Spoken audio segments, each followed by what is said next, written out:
سلام و درود. اسم من امیرحسین و اینجا چنل لرن رومه. میخوام توی چند تا ویدیوی 10 تا 15 دقیقه‌ای 0 تا 3 نرم افزار پرمیر پرو رو بهتون آموزش بدم، ورژن 2025 شو. خوشحال میشم اگر محتوای آموزش ها رو دوست داشتید با لایک و کامنت و سابسکرایب ما حمایت کنید تا نرم افزارهای دیگه یا حتی هوش مصنوعی های دیگه رو هم من آموزش بدم. خب بزن بریم. اول از همه بحث دانلود و نصب نرم افزاره. خب ببینید، شما دو تا راه دارید. یکی این که نسخه قانونی نرم افزار رو تهیه کنید، نسخه اصل و قانونی نرم افزار رو که خب 7 روز رایگان بهتون میده. از روز 8م حالا دیگه بعد مثلا پولی میشه اینا که حالا میتونید کاربراشو بکنید و خب بزنید روش. حالا میتونی هم کلا پکیج کریتیو کلاود رو بسونی، هم حالا خود پریمیر رو تنهایی بس، هر کدومو که حالا دوست داشتید. حالا اینکه نرم افزارهای دیگه مثل حالا افتر افکتس و فتوشاپ و روش هست که تخفیف بلک فرایدی خورده که ارزونه نسبت به نسخه چی. یکی این کار میتونه انجام بده، یکی هم برید توی سایت رابین هود ایران، سایتی که هر نرم افزار و هر چیزی که ما ایرانیان نمیتونیم قانونی بهش دستی داشته باشیم و برامون فراهم میکنه. صاف 98 بزنید دانلود پریمیر، اولین سایت اصلا براتون میاره بالا، میایید و خب آخرین ورژن رو نصب میکنید. حالا یه چیز این وسط هست، مثلا ببینید الان ورژن 2025 ورژن شماره 6 شه. خب یه جوری میشه گفت فکر کنم آخرین ورژن تا قبل از اینکه پرمیر 2026 بیاد. شما باید یک مقداری هم تست بکنید. بعضی وقتا بعضی از ورژن ها ممکنه کرکشون استیبل نباشه، یا رو مثلا سیستم شما اینجوری باشه، مثلا ویندوز 10 داشته باشی بعد مثلا ورژن کرک مثلا استیبل نباشه رو سیستمت، تون کرش کنه توی جلوتر برین داینامیک لینک و اینا با افتر افکت دهن تو سرویس کنه و مشکلات این قبلی رو پیش بیایه. پس امتحان کنه آخرین ورژن رو بریزید. اگر مثلا دیدید مشکل داره، زیاد کرش میکنه، بریم مثلا ورژن 2025 مثلا 4 برید، 2025 مثلا 2 3 همینجور پایین. بعد دیدید که اصلا کنه 2025 مشکله، خب بریم مثلا سراغ ورژن 2024. خیلی تفاوت خاصی هم ندارن، یعنی اصلا سری نرم افزارهای پریمیر نسخه کرکیشون البته چندان تفاوت خاصی با همدیگه ندارند توی نسخه کرکی. مثلا ورژن 20 21 2020 به اونور چندان تفاوت خاصی نداره، چندان چیز خاصی از دست نمیدید. ورژن های بالاتر قابلیت های هوش مصنوعی خفنی اضافه شدن، مثل حالا جدا کردن سوژه از بک‌گراند فقط با یک کلیک، یا مثلا ویدیو رو اکسپاند کنی، مثلا ویدیو 5 ثانیه بکنی 7 ثانیه، اونم بدون که اسلو موشن بشه، فریم خودش اضافه کنه و این ویژگی های خیلی درستابی که خب متاسفانه اگر کرکی استفاده میکنیم ویژگی ها براتون در دسترس نیست، پس خیلی رو باید نگرانش باشید. خب من پریمیر رو باز میکنم.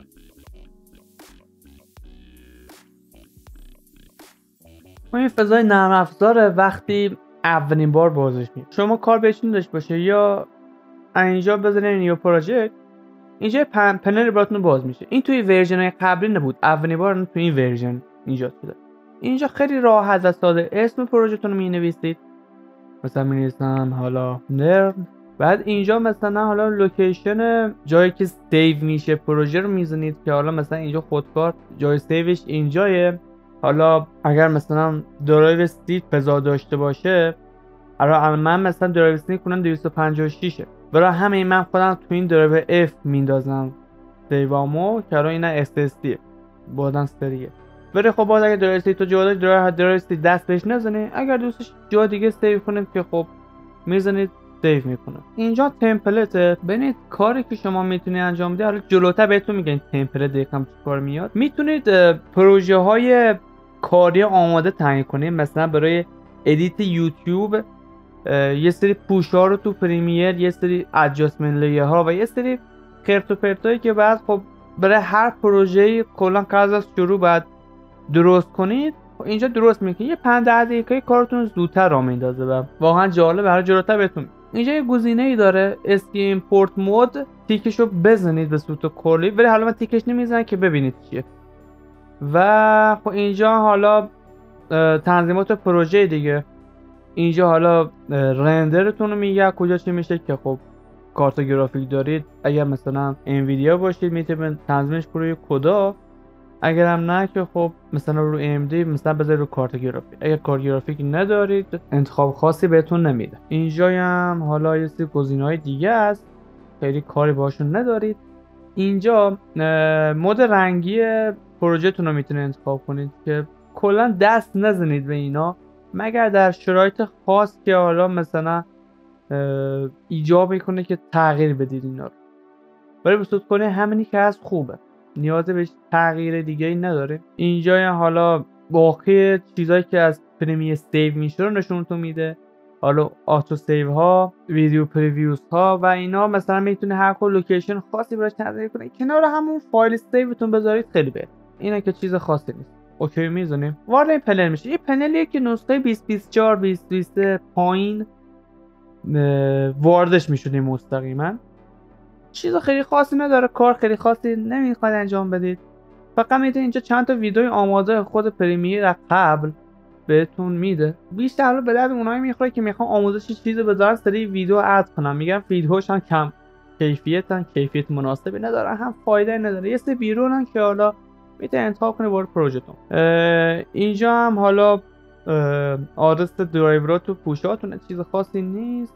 این پنل بالا که توضیح میدم بهتون دیگه، عرضم به حضورتون. اینجا میتونید تنظیم کنید که یه سیکونسی براتون بسازه، کنن تیکشو نزنید، خودمون میریم اونجا سیکونس رو میسازیم، نیازی نیست چی کنید، تنظیمات خاصی دیگه نداره. میگه اصلا همون تیکو بزنید که اسکیپ کنه این مرحله رو. من صرفا خواستم بهتون نشون بدم. یعنی من چند تا فایل اد میکنم که داشته باشیم.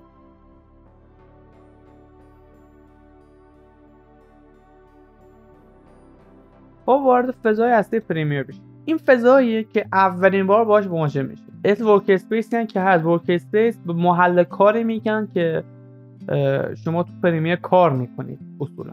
و اسم ورک اسپیس این لرن. شما اولین کاری که میکنید اینو میذاره روی ادیتینگ، بهش چیزای نیاز دارید و اینجا داره. پنل‌های بالا توضیح میدم بذارین خود معلوم بشه. اینجا فایل از بالا، اینجا میتونید پروژه جدید بسازید یا سیکونس جدید بسازید. حالا جلوترتون میگم سیکونس چیه. اینجا میتونید یه پروژه جدید رو باز کنید دیگه. اینجا میتونید پریمیر رو کلا ببندید، اینجا پروژه رو میتونید ببندید. چند تا پروژه رو همزمان شما میتونید توی پریمیر باز نگه دارید، یکی از کاربردهای خفنش. اینجا میتونید کل پروژه رو ببندید. بعد اینجا سیوا داره. فرق این دو تا چیه؟ این سیو معمولی خود سیو معمولی که رو همون سیوی که قبلا کردید دوباره سیو میکنه، آپدیت میکنه سیو رو. سیو از میاد براتون یه سیو جدید میسازه خارج از این سیوی که قبلا داشتید. یه سری استفاده‌ای داره که جلوتر بهتون میگم. دیگه پایین میریم، چیز خاصی نداره. اینجا پنل اکسپورت و ایمپورت هست که چندان با کارتو میگم نمیشه. پروژه ستینگ که اینا همشون همون اول کار ما نگاه کردیم چه جوریان، نیازی نیست که شما دوباره بخوام بهتون بگم. پروژه منیجر هم داره که حالا بهتون میگن جلوتر کجا استفاده میشه. اینجا دربرگ ادیته. دربرگ ادیت چیز خیلی به در بخوری نداره، عکس چیزایی داره شما با شورت کات توی خود پریمیر اعمال میکنید و خیلی کار خاصی با اینجا انجام نمیدیم. غیر از این که حالا میتونید اینجا کیبورد شورت کات تعیین کنید براتون و پرفرنسز داره که مفصل بعد در موردش خودتون بحث کنید.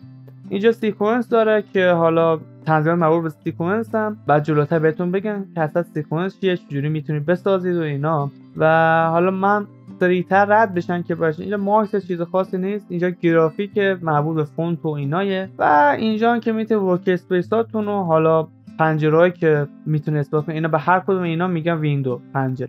اینجا میتونید تیکشون رو بزنید و اینه که چیز خاصی نیست. اینجا ما کنن فضای نرم افزار ادوبی اکثرا اینجوریه توی ویدیو ادیتینگ و اینا. چند تا پنل داریم که حالا جلوتر بهتون میگم این هر کدوم این پنل‌ها چی ان، کارشون چیه، چه کار میکنن و اینا. اینجا 3 تا گزینه داره. ایمپورت که برای وارد کردن فایل ادیت که حالا جای شما ادیت میکنه، و اکسپورت که خب این خروج میگیره. این ایمپورت کاری نداشت باشه ما اصلا استفاده نمیکنیم و این اکسپورت کاردمو ادیت که حالا بعدا بهتون میگم چرا. خب ببینید اول از همه میخوام از این ور شروع کنم. اینجا پنلیه که شما ویدیوی خامتون رو میبینید. که مثلا حالا چجوریه. ویدیویی که حالا اصل ویدیوتون رو میبینید. یه سری حالا گزینه‌ها داره که بعدا بهتون میگم. اینجا افکت کنترل، افکتی بندازید روی ویدیوتون اینجا اعمال میکنید و این گزینه‌ها مثلا این متا دیتا به کارتون نمیشه، یا مثلا این آدیو کلیپ میکسر فعلا ببندید بعدا بهتون میگم با چه کارتون میشه. اینجا مثلا خب پروژه تونه، مثلا اینجا میتونید راست کلیک کنید و کلاس پروژه رو ببندید، حتی بالا نیاز نیست ببندید. مدیا پروزر به کارتون نمیشه. این تمپلت بعدا بهتون میگم کار میشه. لایبراریز به کارتون نمیشه. هیستوری هم بستگی داره بهتون. ببینید شما هر کاری تو پرینتر انجام بدید، الان برای مثال من یه کات اینجا میزنم. خب ببینید اینجا تو پریمیر ذخیره شد. آقا من یه کات زدم، بزن رو این کات میره، بزن رو این اصلا سیکونسر میره. یعنی حافظه پروژه تونه بستگی به سلیقتون داره که نگرش داره یا نه. الان مثلا شما، من الان مثلا این کاتم بزنم، این کاتم بزنم با کنترل ز برمیگردم به قبل. ولی اینجا میتونید حالا ببینید روندو و ببینید چقدر نیاز داره که برگردید به قبل. حالا پیشنهاد میدم بذارید باشه، من خودم استفاده نمیکنم ولی بذارید باشه. اینجا خروجی نهایی کارتونه. برای مثال میدونم من اینجا اینو کات میزنم، اینو حذف میکنم. خب اینجا میبینید اینجا سیاه شد، حذف شد، ولی توی اینجا نه، حذف نشد. چرا اینجوریه؟ چون این اصل فایلتونه. این بعد از ادیت و حالا متن و افکت و اینا خروجی نهاییتون. بعد یه سری گزینه بعدا بهتون میگم. این پنل پروپرتیزه، شبیه همون افکت کنترل، یه سری تفاوت‌های جزئی داره. و این تایملاین. اصل کار شما اینجاست. هر افکتی، هر لایه‌ای، هر عکسی، ویدئویی، صدایی، هر متنی که شما توی پروژه اثبات کنید اینجا قرار میگیره و اینجا قابل تغییر که دو بخش داره، بخش برای ویدیو، یه بخش برای صدا. اینجا ما چند تا پنل رو حذف کردیم، یه چند تا پنل رو بهتون میگن حالا شما اد کنید. یکی پنل تکست، یکی پنل آدیو ترک میکسره و همینا. شما همینا رو صرفا الان اد کنید. جلوتر ما اصلا از پلاگین ها استفاده میکنیم.